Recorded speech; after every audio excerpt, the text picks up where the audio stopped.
Շնորհակալություն, հարգելի գործընկերներ, սիրելի քաղաքացիներ, այսօր քննարկում ենք շատ կարևոր նախագիծ, հեծի պետականացման կամ հեծը պետությանը վերադարձնելու վերաբերյալ, այս մեծ վերնագրով կարելի ասել, սակայն մեր ընդդիմադիր գործընկերները դա այսպես ասացին, որ հեծը խլելու նախագծի մասին է քննարկումը։ Շատ վատ է, որ դուք այդպես եք ասում, որտեղ հեծը չեն խլում, հեծը վերադառնում է պետությանը,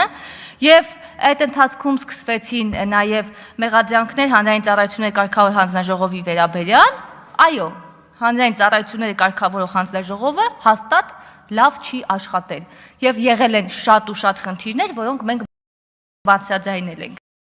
Եվ հանրային ծառայությունների կարգավորող հանձնաժողովի հետ կապված եղել են բազմաթիվ հարցեր հենց հեծի վերաբերյալ։ Եվ երբ նախագահը նախկին եկել էր մեր հետ քննարկման, մենք իր հետ շատ լուրջ եւ շատ ծանր քննարկում ենք ունեցել,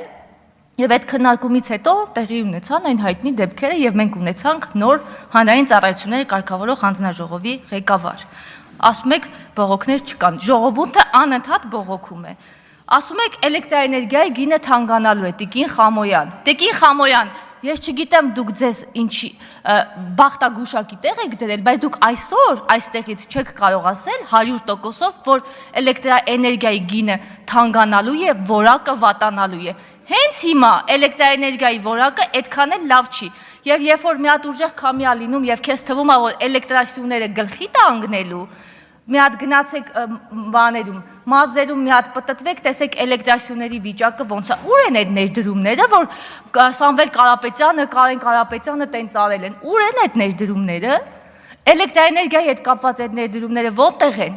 Մենակ խոսում եք, գալիս եք ստեղ անընդհատ ինչ որ ի պաշտպանական ճառեր եք ասում, եկեղեցի, ահաբեկչություն, սա խառնեցիք իրար։ Եկեք տարանջատենք ամեն ինչը եւ քաղաքական հետապնդումը թողնենք